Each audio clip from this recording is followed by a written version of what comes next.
Turning to trade, U.S. Trade Representative Jamieson Greer said Sunday it's full steam ahead with negotiations, despite a court ruling that most of Trump's tariffs are illegal. Greer says the administration will appeal the ruling, speaking on Fox and Friends. This is not over. All the tariffs are still in effect.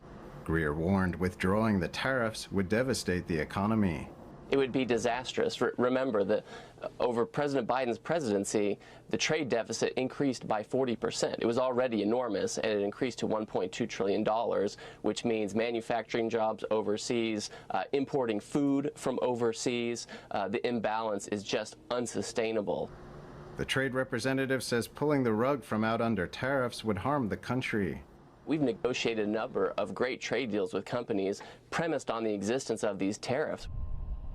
The U.S. Court of Appeals for the Federal Circuit Friday ruled 7-4 that President Trump's reciprocal tariffs on U.S. trading partners are mostly illegal. Trump thanked one of the case judges on Truth Social, writing, "One Democrat, Obama appointed, actually voted to save our country. I would like to thank him for his courage. He loves and respects the USA." Trump also wrote that, quote, "Without tariffs and all of the trillions of dollars we have already taken in, our country would be completely destroyed and our military power would be instantly obliterated." Trump had invoked the International Emergency Economic Powers Act of 1977 to declare a national security emergency as grounds for the tariffs. The ruling will not take effect until October 14th, giving the Trump administration time to appeal the decision to the Supreme Court. White House trade advisor Peter Navarro says the administration is confident the High Court will back the president. Daniel Monahan, NTD News. An appeals court ruled that most of the president's tariffs are illegal. Joining us now to discuss this is Daniel Lacalle, chief economist at Tresses, a wealth management and financial service company. He's also an international financial analyst and author of the book Freedom or Equality. So good afternoon, Daniel. You know, I would say Happy Labor Day to you, but I don't believe you have that over there today. But anyways, thanks for joining us today. So your first thought on this, White House trade advisor Peter Navarro responding to the ruling on Sunday, saying that the ruling could cause negative economic consequences. What are your analysis? Well, let's start from the negative consequences.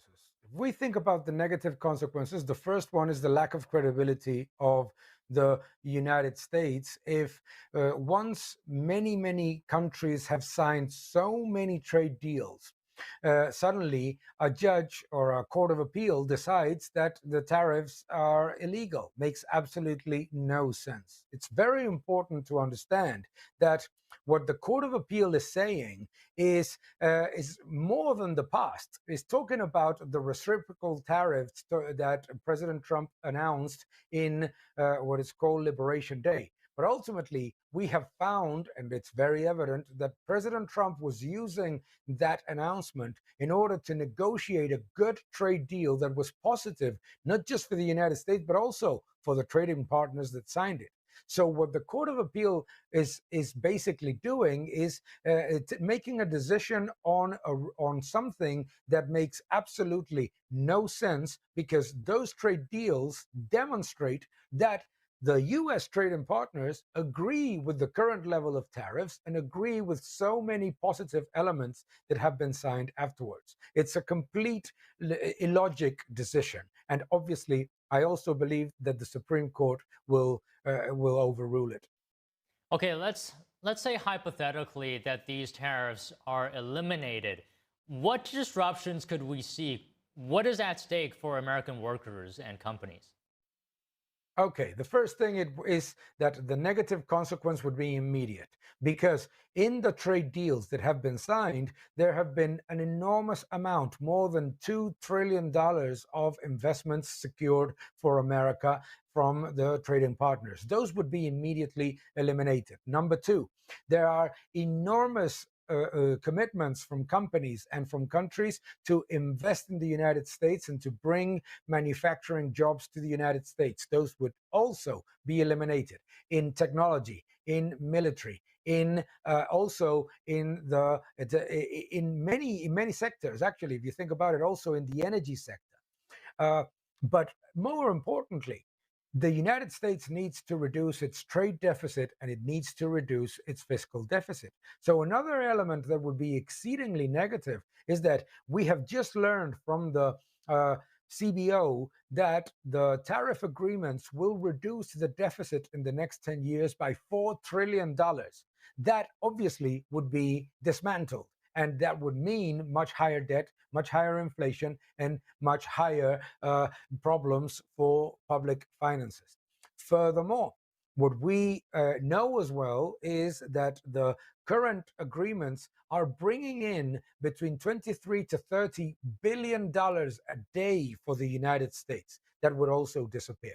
So for the average citizen, this ruling, if it actually happened, would be absolutely devastating for the economy. It would reduce investment, it would reduce jobs, it would reduce growth, and it would certainly bring another very elevated trade deficit like the one that the Biden administration left. And just building on your point, Daniel, do you think that prolonged legal battles, could that undermine U.S. credibility or commitments in trade among trading partners if a trade agreement is already being made? Absolutely. Think about this. There's been a tremendous and complex negotiation. A lot of people involved in those negotiations.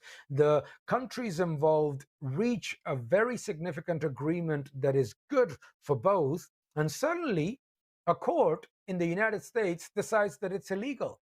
Think about this. If you were a citizen of France, of Spain, of the UK, of any of the countries that are trading partners with the United States, it shows that the legal system in the United States is interfering with government negotiations to the extent that legal and investor security in the United States is undermined. It makes absolutely zero sense. Think about this, for example. The European Union negotiators have reached a very, very important, probably the most important trade deal ever with the United States. Those negotiators are not being challenged by any of the courts in any of the countries of the European Union. And we're talking about a European Union in which there are many sovereign states and in which there are numerous regions that have a tremendous level of autonomy. So think about this. If the European Union reaches an agreement with the United States that is positive for both, and the courts in the European Union don't try to eliminate it, think about the image that the United States is given when a court of appeal is suddenly ruling on something that is not the past.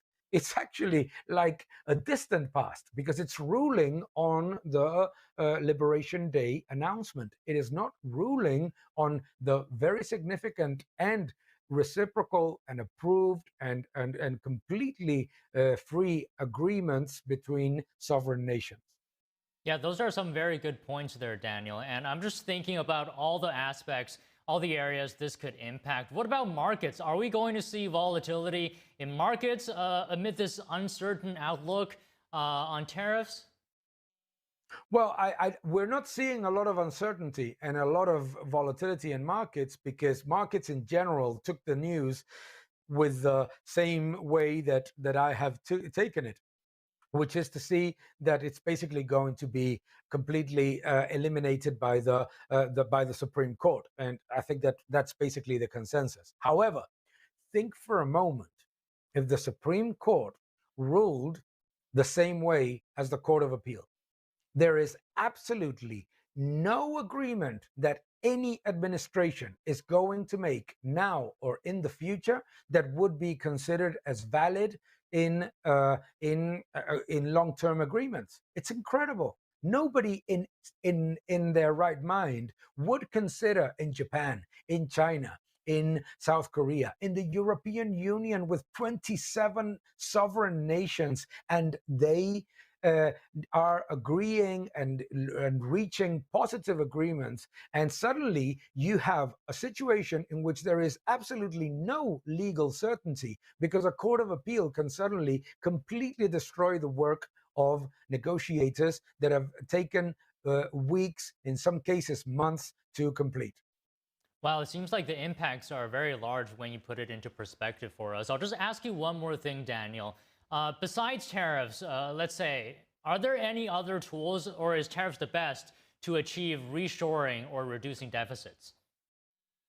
Well, obviously, the United States doesn't have the tools that other countries have in order to try to bring back manufacturing, because it cannot put the trade barriers that other countries put. Therefore, tariffs are simply a way of leveling the playing field relative to countries that have increased massively their non-tariff barriers. And that is the problem. The problem is that other countries can increase those non-tariff barriers, but the way in which the United States legal system and trading system is built does not allow, obviously, the government, and that's a good thing, to impose massive trading barriers. So what I think is that we need to be aware of that fact when taking into account the approach of the Trump administration, but not just the Trump administration.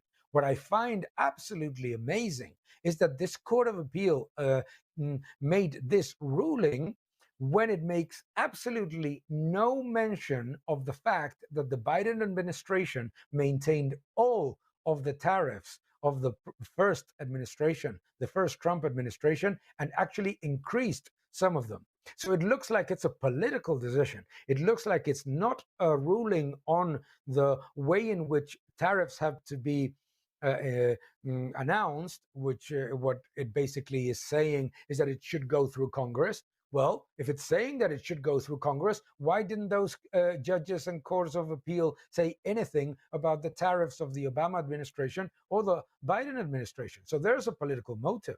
It is basically saying that the president has the ability to decide on measures relative to trade, except if it's Donald Trump. Well, some very persuasive points you made, Daniel, today. Thank you so much. Thank you so much, Don. Have a great day, and You as happy well. Labor Day for everybody.